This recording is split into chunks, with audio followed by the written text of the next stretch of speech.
This is Pitigliano from the road. I just stopped here because I found amazing with a nice day like today and see with the bright light all the place and see all the signature of the destruction and remove all the place that was here before many thousands of years ago. And they were connected with all this side of the mountain.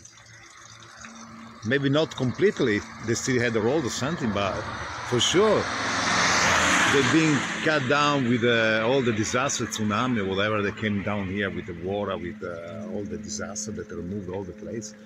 And what you can see from here, this is from the road, you see there is a little niches here.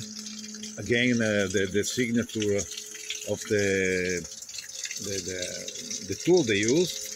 But very worn out. But you can see from inside here. I don't know if I got light here and see.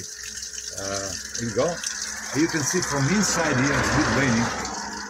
They still look. They could walk out inside here, and inside here there is a hole. Where is it going? It's a. I mean, just a hand can stay inside here. But look at the signature.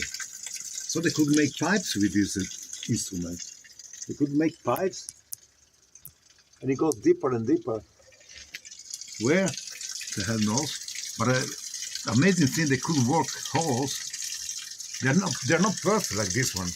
Okay, it's worn out, but it's not like our Hilti instrument or Bosch instrument, you know, our drill that makes perfect thing. They do make perfect holes. I've seen in Egypt or other Kumapunk or other place. But this one, in this case, with this kind of pattern, you can reach a certain level of bend, you know, but it's still good, cool, and but amazing. You can make holes, and look at there. So to me, it's from all sides. Maybe I take the light off. Otherwise, I don't know how to recharge actually this. I don't know way of recharging. Anyway, I want to say that how could they do this? This is amazing. They could remove the material from inside to outside. Amazing. How could they do that? So they're really advanced. And this is amazing. I was really with this trip. Sorry about the noise. I'm just in the middle of the road here, and let's see from here the place is now kind of, you know. You can say modern, these houses. The houses underneath was modern, were very advanced compared to the one on top. You know, we just use the basement because it's really strong and build up on top. I would say Middle Ages style of construction, you know, still living on the surface. These people could live underground. But not because it was troglodyte, because just they were advanced, they could do that. They could dig holes and make pipes underneath through the rocks and use all as a breathing channels or bringing water or whatever. But they had energy. Very powerful energy to make holes inside there, through all there, with that kind of pattern that is certain thing. They're very sure that they made it. It's amazing. This is all the place that they probably had other houses, holes somewhere here, the niches. You can see from inside here. So all this place was all connected. And after disaster, they create, you know, the water create all a river, and they change all the landscape, like any other place around the world. It's okay. I want to show this video. But I'm excited. It's really cool. Here's my little truck. I'm preparing to go back to England for at least a month. Just put it through the books, and it's already through the books. But I just had to renew it because in 10 of December is expiring the revision, kind of the MOT, the test that they do every year in England. See again here the pattern. The resonant pattern, very much worn out, but it's amazing. They could do anything with this instrument.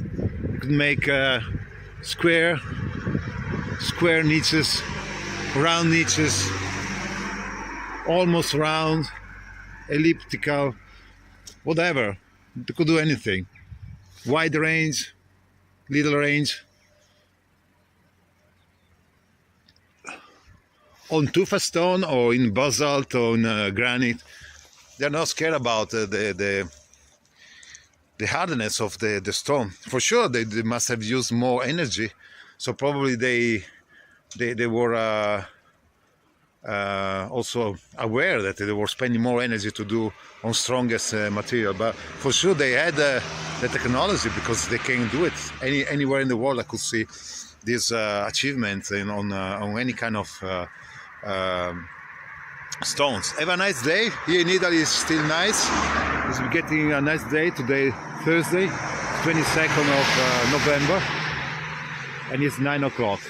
It's really good. It's getting better. Today is better. It's going to be a nice weekend. Bye bye. See you next from K22 channel.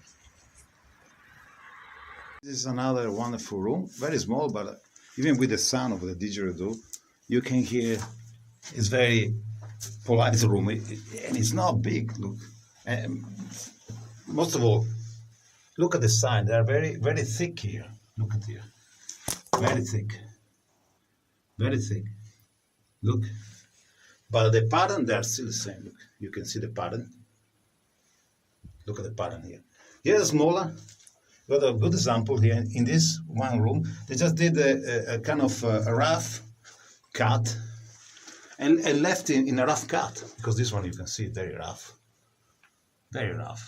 but still you can see the pattern, and no problem with the corners. It's just in one go.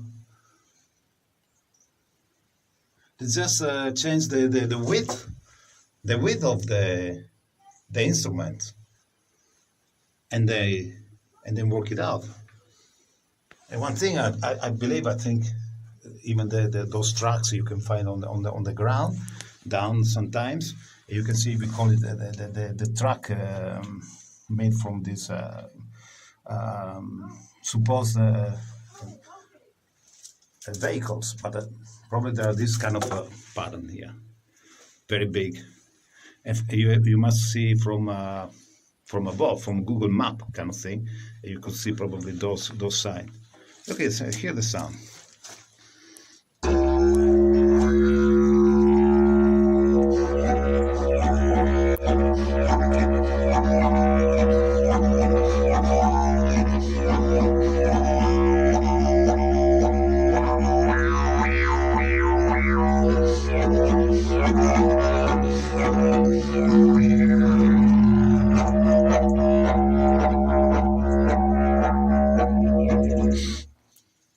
It's so amazing.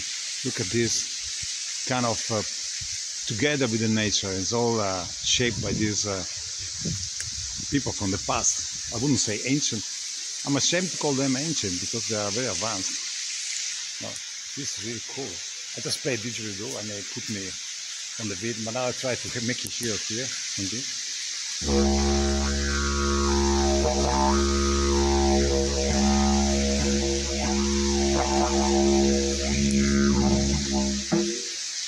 Just a little bit, just to hear the sound. This resonates very, very, very well. You can see the sign there. Here look like we are in Puma Punku in South America, but we are not. We are in Grosseto, Italy, central Italy, Tuscany. There are a lot of Etruscan archaeological site, they call it. They all call it Etruscan here. When they don't know if it's Roma or whatever, they call it Etruscan. But this is very ancient stuff. And a very well cut. It looks like, this is my idea anyway. It's always my idea. From what I see, they cut this stone perfectly. And you can see those signs of resonance from all the blocks. They're quite worn out, but they haven't done on the finishing side. They done block by block, and then they stack together, and probably lift them with the anti-gravity kind of thing, and anti-gravity or waves or whatever you want to call it, that make the material very light, but at the same time warm, hot I'd say, and can melt together on the joint. But yes, so worn out and moved by the earthquake and all the catastrophe, tsunami, water, whatever came here and eroded and corroded these big, massive walls, because they're quite. You can see from from my scale, that's quite tough. It's tough material, but it's still heavy. I don't know how much, but it looks like a couple of tons, or a ton of each, half a ton, a ton. And here we go. It's quite long. And I'm gonna gather all the other. The other guys are from Sylvie Ivanova from New York Channel, and they are investigating as well this amazing site. This is called Cosa. The translate in English would be thing, but it's Cosa in Grosseto, Italy. Now I got a little battery, I'm sorry, and try to save for other bits today. Then tomorrow I'm gonna charge it.